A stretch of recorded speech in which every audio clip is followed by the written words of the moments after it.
Сәлем сұлу қыздар, менің каналыма қош келдіңіздер. Бүгінгі видеода сіздермен осындай әдемі сумка тоқитын боламыз. Видеоны көріп бастамас бұрын каналыма тіркеліп, қоңыраушаны басып қойсаңыздар, жаңа шыққан видеоны алғашқы болып көретін боласыздар.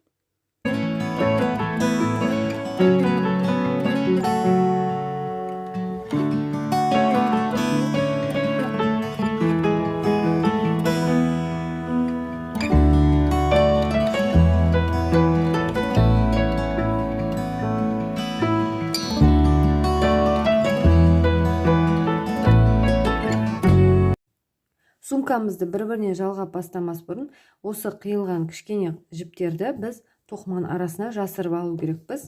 Ол үшін крючоктың көмегімен немесе үлкен көзді иненің көмегімен осылай тоқыманың арасына жіпті енгізіп шығатын боламыз.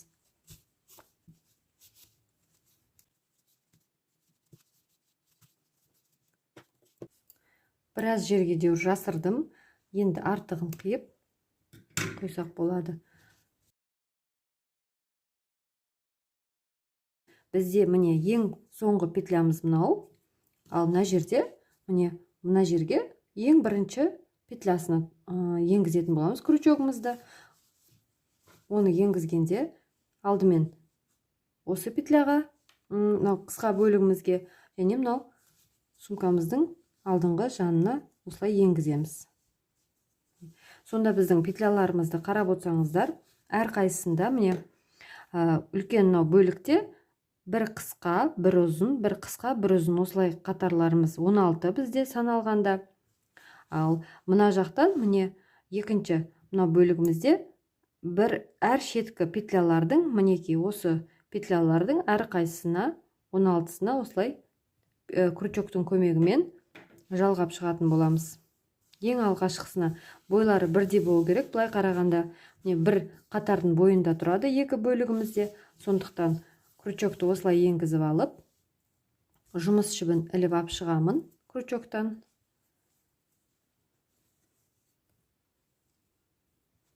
Крючокты көмегімен жұмыс жібін іліп шығарамын.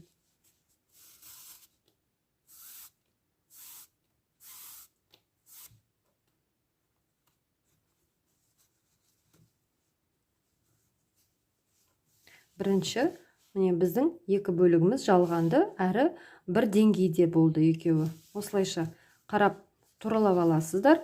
Содан соң әр петляға енгізіп шығамыз. Міне мынау кішкентай бөліктен және мынау сумканың мына алдыңғы бөлігінен әр шеткі петлясына крючокты енгізіп, жұмыс жібін іліп тартып отырасыздар.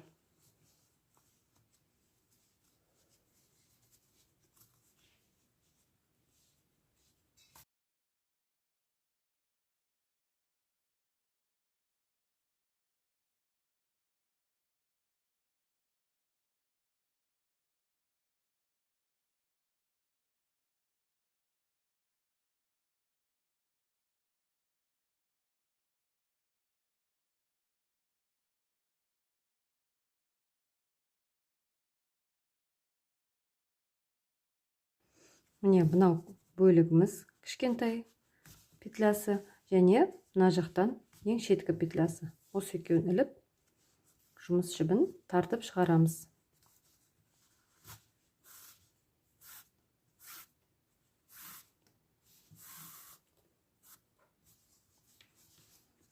Тағы да көрсетейін, міне шеткі петля және мынау кусоктағы, мына бөліктегі тоже шеткі петлясына іліп, жұмыс жібін шығарамыз крючокпен. Сонда біздің екі бөлігіміз осылай әдемі болып жалғанатын болады. Қайтадан кішкентай шетін және мына жақтан да бір петляны іліп, жұмыс жібін іліп шығарамыз.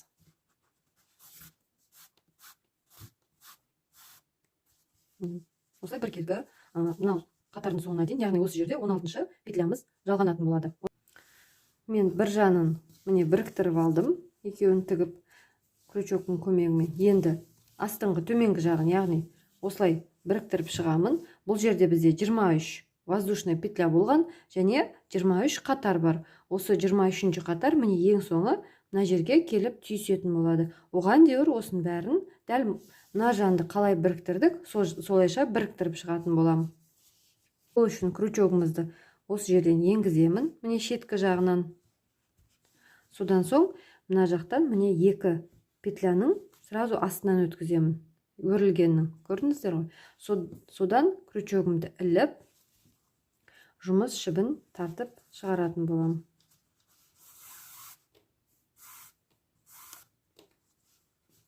Келесі мынау шеткі петля және осы 2 өрілгеннің астынан өткіземін. Содан жібімді іліп, оны да тартып шығарамын. Солайша қатардың міне осы шетіне дейін осылай тоқитын боламын.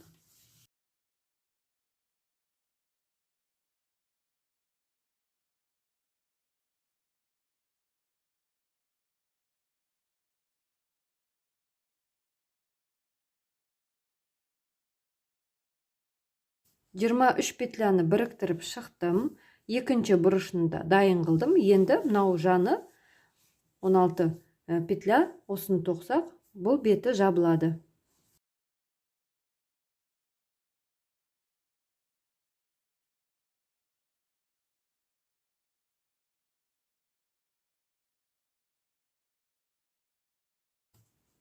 Соңғы петлямыз міне осылай біркелкі болып, яғни бір деңгейде жабылатын болады.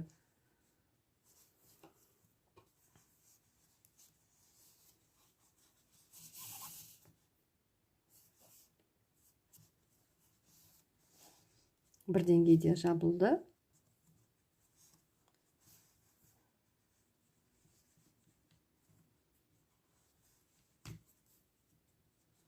Тағы да бір рет окончательно осылай қатырып қоюға болады. Осылай қатырып, мықтап біріктіріп қойсақ болады. Ең соңғысын 2 рет айналдырып. Осымен біздің сумкамыздың бір жаны дайын. Яғни мынау жандар мен алдыңғы беті бірігіп болды. Енді тоқымамызды осылай бұрып, екінші жанын не осыны осы жерге тігіп шығатын боламыз крючоктың көмегімен. Тоқымамызды бұрып алған соң, біздің мынау қоятын екінші бетімізді қарау керек. Мына жақта міне оң бетін ма, теріс беті ма? Бұл теріс беті, яғни осылай бұрып, міне оң бетін қойдық. Содан соң барып, екі беті де бірдей болады. Мынау қиғашынан тоқылған осы петляларымыз және мына бетінде, сумканың мына бетінде де сол қиғаш петлялар тұрады. Екеуі бірдей болып тұрады. Ал енді біз бастаймыз. Мына шетіндегі жаңағы жіпті тағы да жасырып аламыз. Газ тоқыманың ішкі жағынан осылай жасырып кетіп, содан соң барып біріктіретін боламыз.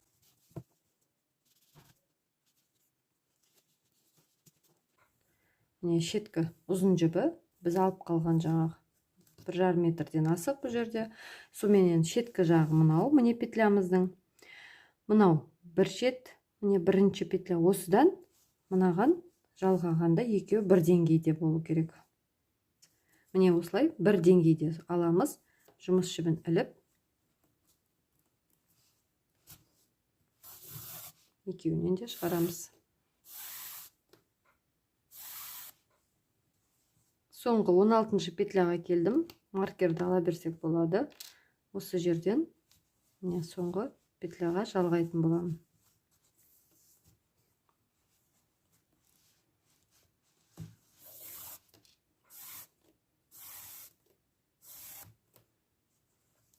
Осымен біздің бір жанымыз дайын. Енді мына төменгі жағын осылай жалғап қосып шығатын боламын. Төменгі жағындағы 23 петляны біріктіріп болдым. Енді осы жаны қалды. Ең соңғы осыны біріктіріп, сосын сумкамызды шетін аяқтауға кірісеміз. Сумканың жанын біріктіріп болдым. Енді осы жерден мынау қысқа жіптерімізді жасырып шығатын боламыз. Содан соң мынау беткі жағын столбик без накида тоқимыз. Бұл қысқа жіптерді жасыру үшін менде осындай пластмасс ине бар. Осының көмегімен жасырып шығуыма болады.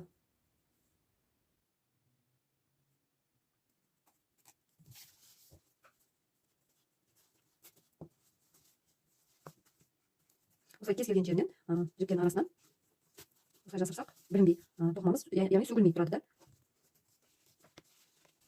Тоқымамыздың артық жіптерін жасырып болған соң, енді осының беткі жағынан бір қатар айналдыра столбик без накида тоқып шығатын боламыз.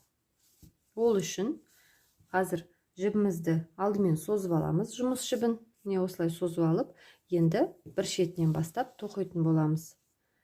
Бізде петлямызды енгізерден бұрын қарасақ, бізде 5 столбик без накида бар. Міне 1, 2, 3, 4, 5. Осының біз біреуінен кіргізіп, крючогымызды осылай енгіземіз.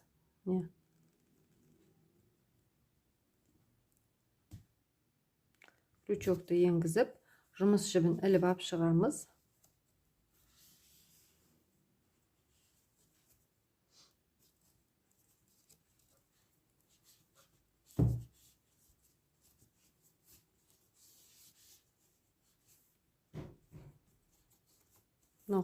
Жібіміздің ұзындығы, қысқа жіптің ұзындығы осындай болса жетеді. Сосын воздушный петля тоқып аламыз.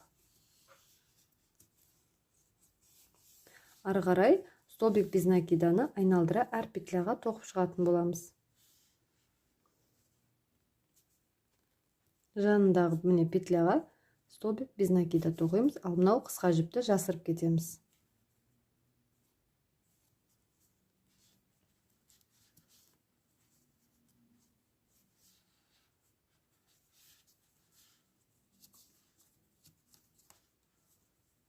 Әр петляның арасына осы қысқа жіпті жасырып отырамыз.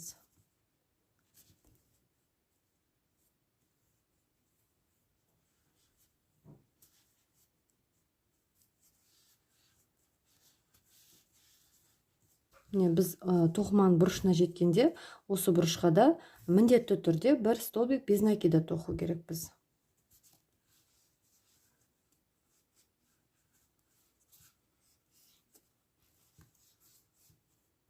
Ал ары қарай мына жақтан міне осылайша әр столбиктің үстіңгі жағында осындай орындар бар.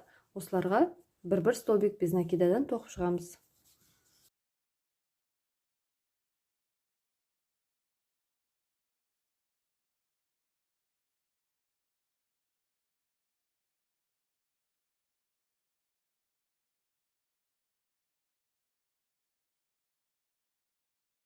Және әр бұрышында міне осы бұрышы бар, және келесі мына бетінде бұрыштары бар. Осы бұрыштарды да қалдырмай бір столбиктен тоқу керекпіз. Сонда біздің тоқымамыз біркелкі әдемі болып шығады. Обвязканың ең соңғы петлясын тоқып алдым. Міне осы жерден қазір екеуін жалғайтын боламыз. Яғни мынау бастамасы мен мынау соңғысын біріктіріп екеуін жабамыз. Ол үшін жіпті қиямыз. Жұмыс жібі болды, бізге енді қажет емес. Содан соң мына петляны шығарып, мына жерден фальш петля дейді ғой, сондай жасайтын боламыз. Ол үшін крючокты бірінші столбик без накидаға енгізіп, жұмыс жібін іліп ап шығамыз. Осылай тартып, міне енді осыны ішкі жағынан тоқыманың ішкі жағынан міне мынау петляға, соңғы жаңа тоқыған петлямызға және соның ортасынан осылай шығаратын боламыз. Міне крючокты.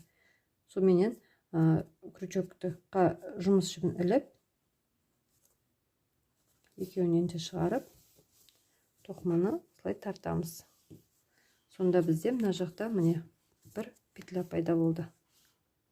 Байқағандарыңыздай осындай бір петля пайда болды. Енді осыны тоқыманың арасынан жасырып жібереміз. Тоқыманың арасынан крючокты енгіземіз.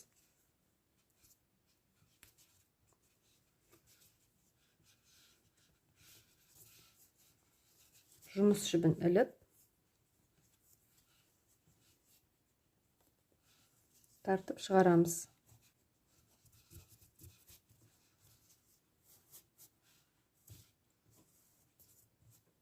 Артығын қиып тастасақ болады. Осымен біздің сумкамыз дайын болды. Енді осыған біз ұстағышын, яғни ручкасын дайындайтын боламыз. Енді сумкамыздың ручкасын жасауға кірісеміз. Сумканың ручкасын жасауға мен осындай тақтайым бар, беті 60 см, ені осыны айналдыра қазір жібімізді орайтын боламыз. Алдымен жібімізді жақсылап созамыз. Жіпті ұзындау етіп созып алдым. Енді осы тақтайдың бетін міне 17 рет айналдырып шығатын боламыз. Жіптің шетін алып столға айналдырамыз. Ол үшін осылай байлап аламыз бір шетін. Байлап алдық. Енді осы жерден қазір 17 осындай полоска жасап шығамыз. Яғни міне астыңғы жағынан өткізгенде 1, 2, 3, 4, 17 рет айналдырып алдым. Міне 17-шісін енді осы жерден шетіне байлай тұрамыз. Жіптің шетінен қиып, осы жібімізден енді біз осылайша соза отырып, қазір 4,5 метр жіп өлшейіп кесіп алатын боламыз. 4,5 метр өлшеп алған соң, қайшымен қиып, яғни екі шетін ұстап алып, теңдей, осылай ұстап, ортасын табамыз. Осы ортасын тапқан соң, біздің мынау керіп қойған жібімізді осы жерге осының астынан өткізіп, мінекей, осылай өткіземіз. Ортасымен ұштарын бірдей қылып аламыз. Сөйтіп, мынау столымыз бізде 60 сантиметр болғандықтан, қазір өлшеп екі шетінен де орын қалдырамыз. Мен шамамен 20 сантиметрдей қалдырамын. Міне екінші жағынан да осылай 20 сантиметрдей жеткізбей осылай қалдыратын боламыз. Сонда ортасына біз қазір макрамемен тоқып шығамыз. Ол үшін ортасынан жібімізді байлап,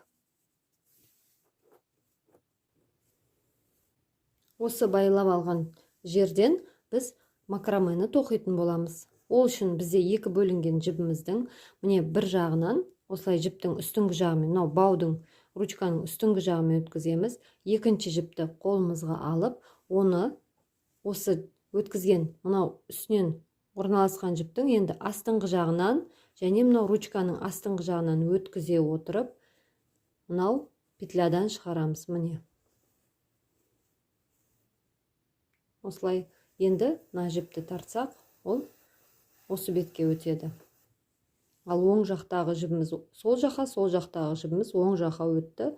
Енді осылай тартамыз. Міне, бізде макраме сияқты тоқылып жатыр. Келесі, бізде жұмыс жібі айналып келді. Міне, осы жіпті енді оң жақтағы жіпті сол жаққа өткіземіз. Ол үшін баудың үстіңгі жағымен өтеміз. Ал келесі сол жақтағы жіпті міне ручканың астынан өткізіп, және мынау петляның арасынан шығарамыз.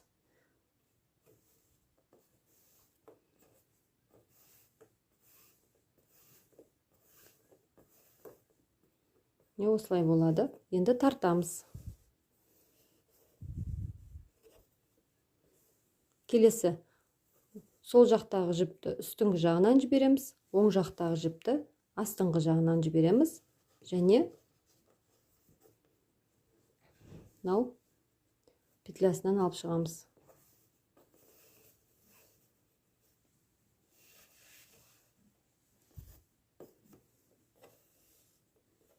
Сонда осылай бізде әдеміше шығады. Келесі жібімізді, міне жұмыс жібі үстіңгі жағында келе жатыр.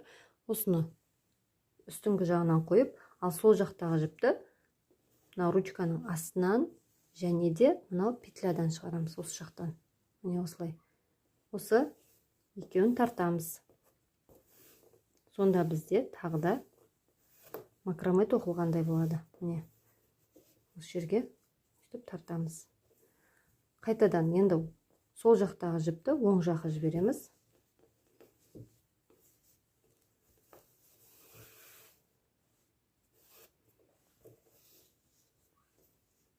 Осылайша қайталай отырып, бізде барлығы мына жағында екі бетінде де бірдей болу керек. Осындай петлялардан 30 жасаймыз.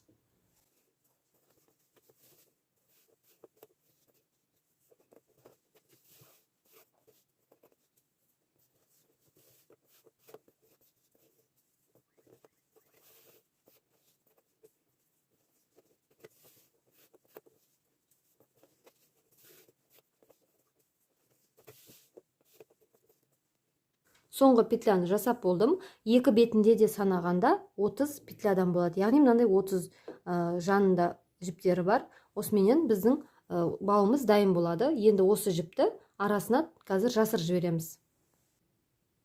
Жасыру үшін кішірек номерлі крючокты алып, мынау тоқманың арасынан осылай крючокты енгізіп, жұмыс жібін іліп, крючокқа тартып шығарамыз. Екінші жіпті де осылай жасырамыз. Сумканың бір ручкасы дайын болды. Енді екінші бетіне аударамыз. Сонда біз екінші ручкасын жасайтын боламыз.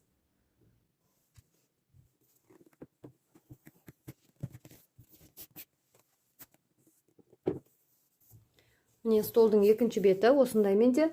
Енді осыған қазір тағы да біріншісін қалай жасадық, дәл солай жасайтын боламыз. Яғни біз жібімізден созып 4,5 метрдей жіп өлшеп аламыз.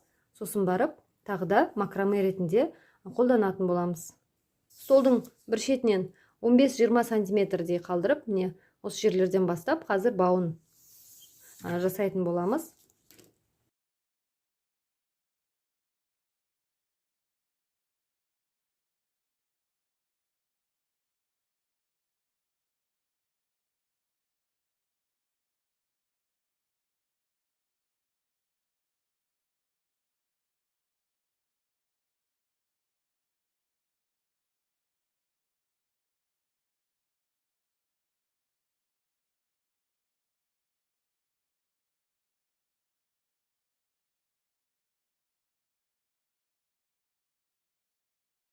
Соңғы петляны жасап болдым. Енді осы жерден бір байлап, артық жіптерді осы тоқманың арасына жасырып қоямын. Біздің сумкамыздың ручкасын жасап болдық. Енді жіптерді осы жерлерден екі шетінен қиятын боламыз. Яғни мұлай қиған кезде астыңғы жағында, міне астында бір ручкамыз бар, дайын тұрған, және мынау үстіңгі жағында осы екі ручканы қиятын боламыз.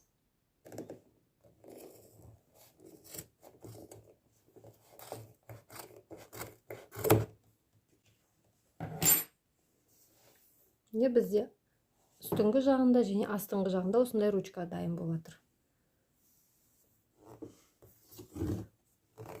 Тақтайды ала берсек болады. Міне бізде ручканың бір жаны осылай қиылғанда екіге бөлінді, дайын болды. Енді екінші жанында осылай қиятын боламыз қайшымен.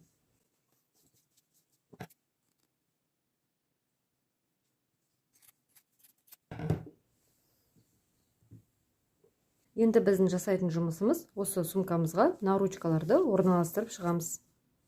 Ол үшін біз ең алдымен мынау сумкамыздың шетінен 4 стоп петля санайтын боламыз. Яғни міне 1, 2, 3, 4, төртіншінің жанынан 5-ші басталады. Осы жерден екінші қатардан примерно осылай болады.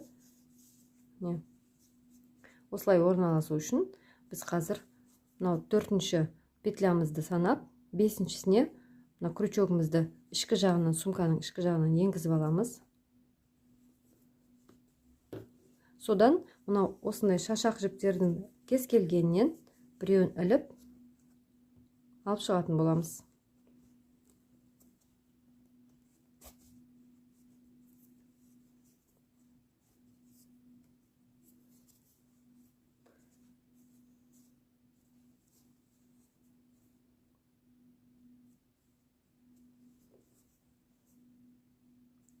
Содан соң екі петля өтіп, 1-2 столбик өттік. Содан соң тағы да крючогымызды енгіземіз. Тағы да бір жіпті мынау шашақтың кез келген біреуін крючогымызға іліп, оны да ішке қарай тартамыз. Сонда біз ішке 2 жіпті тарттық. 2 жіпті тартып алған соң ішкі жағынан бір байлайтын боламыз. бір рет байлаймыз.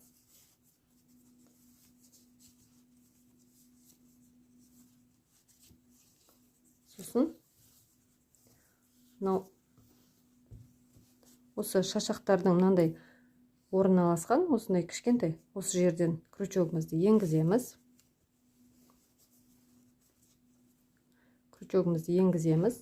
Енді мынау қарама-қарсы беттегі мына жіпті алып шығамыз.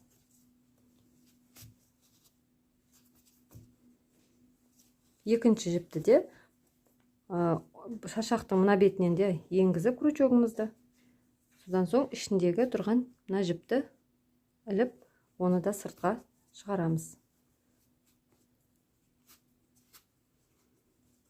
Екі жіпті сыртқа шығарып алдық. Енді осы жерден екеуін айқастырамыз осылай. Қайтадан ішкі жағына, мынау сумканың ішкі жағынан тартып аламыз крючокпен. Ол үшін тағы да крючогымызды енгіземіз.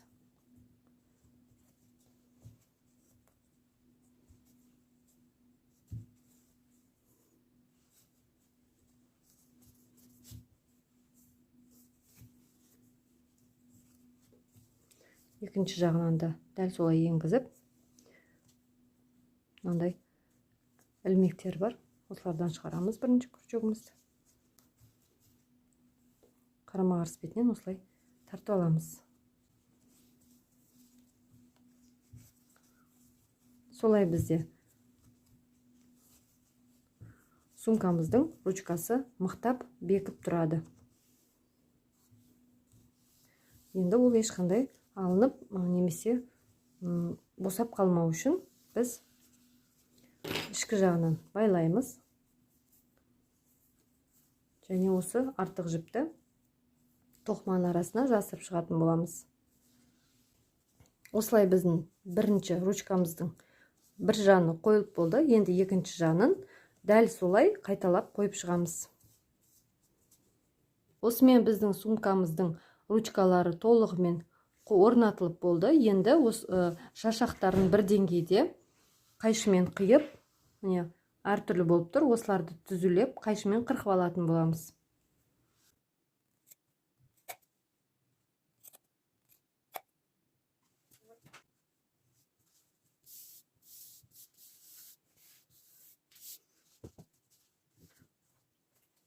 Енді осы сумочкамызға біз осындай кнопканы тігеміз.